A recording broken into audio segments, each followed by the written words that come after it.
तस्वीरें दिखाते हैं। विभाजन विभीषिका दिवस जो स्वतंत्रता दिवस से पहले आज 14 अगस्त के दिन विभाजन विभीषिका दिवस मनाया जा रहा है। पूरे देश में हालांकि ये मनाया जा रहा है। उत्तर प्रदेश में भी ये विभाजन विभीषिका दिवस मनाया जा रहा है। इस दौरान मुख्यमंत्री योगी आदित्यनाथ भी विभाजन विभीषिका दिवस के कार्यक्रम में शामिल हुए। उसकी तस्वीरें हम आपको दिखाते हैं।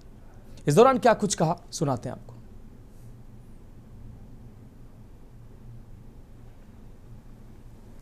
विभाजन विभीषिका स्मृति दिवस कार्यक्रम में उत्तर प्रदेश सरकार के मंत्रिमंडल के मेरे वरिष्ठ सहयोगी उप मुख्यमंत्री श्री केशव प्रसाद मौर्य जी, उप मुख्यमंत्री श्री ब्रजेश पाठक जी, राज्यसभा के माननीय सांसद और पूर्व उप मुख्यमंत्री डॉक्टर दिनेश शर्मा जी, राज्यसभा के माननीय सदस्य पूर्व डीजीपी श्री ब्रजलाल जी, उत्तर प्रदेश सरकार में मंत्रिमंडल के मेरे सहयोगी समाज कल्याण विभाग के मंत्री श्री असीम अरुण जी, भारतीय जनता पार्टी के जिला के अध्यक्ष श्री विजय मौर्य जी, महानगर अध्यक्ष श्री आनंद द्विवेदी जी, लखनऊ की पूर्व महापौर श्रीमती संयुक्ता भाटिया जी, सिंधी एकेडमी के पूर्व उपाध्यक्ष श्री नानक चंद लखवानी जी, आज के इस स्मृति दिवस कार्यक्रम में यहां पर उपस्थित प्रदेश सरकार में पूर्व मंत्री डॉक्टर महेंद्र सिंह जी, श्री मानवेंद्र सिंह जी, माननीय विधायक श्री नीरज बोरा जी, विधान परिषद सदस्य श्री मुकेश शर्मा जी, माननीय विधायक श्री योगेश शुक्ला जी, सभी हमारे अन्य पदाधिकारीगण, उपस्थित बहनों और भाइयों, 14 अगस्त 1947 दुनिया के इतिहास का एक काला अध्याय, बर्बरता और विभीषिका का एक ऐसा काला अध्याय जो कभी विस्मृत न करने वाला है। लगभग 1.5 से 2 करोड़ की आबादी का पलायन, 15 से 20 लाख लोगों का कत्लेआम, अपने घर से बेघर हो जाना, अपनी ही विरासत को विस्मरण करने के लिए मजबूर हो जाना, अपनी ही संपत्ति और सुरक्षा को दांव पे लगा करके दर दर की ठोकर खाने के लिए भटकना, बहन और बेटियों के साथ, माताओं के साथ जिस प्रकार की निर्ममता और बर्बरता की गई, यह 14 अगस्त 1947 की वह विभाजन की विभीषिका है जिसने पाकिस्तान जैसे दानों को जन्म दिया। लाखों लोगों के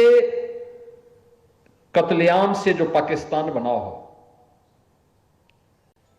वह आज भी हिंदुस्तान को डसने के लिए हर प्रकार के षड्यंत्रों में लिप्त है, हर प्रकार के षड्यंत्रों में लिप्त है।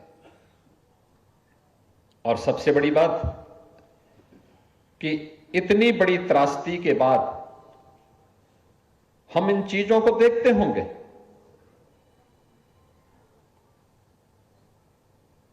कि इस दिवस को पूरी तरह विस्मृत सा कर दिया गया।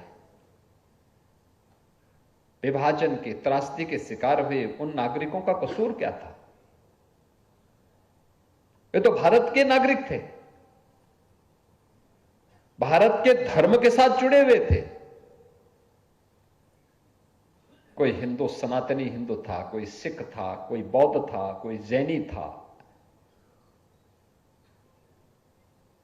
लेकिन उन्हें उस विभत्सता का शिकार, उस भीषण बर्बरता का शिकार होना पड़ा था। यह कह देना कि विभाजन, एक सनातन राष्ट्र को विभाजन की ओर धकेल देना, सृष्टि के आदि से जो देश एक था, हिमालयम समारभ्य यावत इंदु सरोवरम तम देवत निर्मितम देशतम हिंदुस्तानम प्रचक्षते, जिस भारत के बारे में हमारा पुराण, हमारा साहित्य इस बात का उल्लेख करता रहा हो, कैसे उसकी दो भुजाएं काट दी गई, कैसे उसके मूल नागरिकों का कत्लेआम कर दिया गया और इसको यह मान लिया गया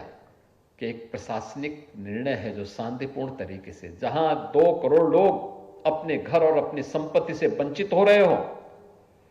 जहां 20 लाख लोगों का कत्लेआम किया जा रहा हो, कांग्रेस जैसे दलों को यह एक प्रशासनिक निर्णय दिखता था, जैसे 2 भाइयों की संपत्ति का विभाजन हो, जैसे 2 भाइयों के संपत्ति के विभाजन का निर्णय हो। इस प्रकार की बेशर्मी पूर्ण उनके वक्तव्य उस समय भी कांग्रेस की राजनीतिक लिप्सा को प्रदर्शित करता है, जो चरित्र उनका आज भी देखने को मिलता है। इन्होंने 1947 में देश के साथ धोखा दिया और इसको एक प्रशासनिक निर्णय मान करके, एक शांतिपूर्ण प्रशासनिक विभाजन का निर्णय बता करके देश की जनता की आंखों में धूल झोंकने का काम किया था। किस तरीके से रावलपिंडी से, मुल्तान से हिंदू और सिखों का, बौद्धों का पूरी तरह सफाया किया गया, किस तरीके से उन्हें बहन बेटियों की इज्जत के साथ खिलवाड़ किया गया। ट्रेन की ट्रेन भर के आती थी, उनके सिर कलम कर दिए जाते थे, बहन और बेटियों की इज्जत के साथ खिलवाड़ हो रहा था। लेकिन कांग्रेस के नेता देश के अंदर जश्न मनाने में लगे थे, संपत्ति बनाने में लगे थे। किसी को स्मरण नहीं हुआ देश के अंदर हर उस बड़ी त्रासदी का स्मारक बना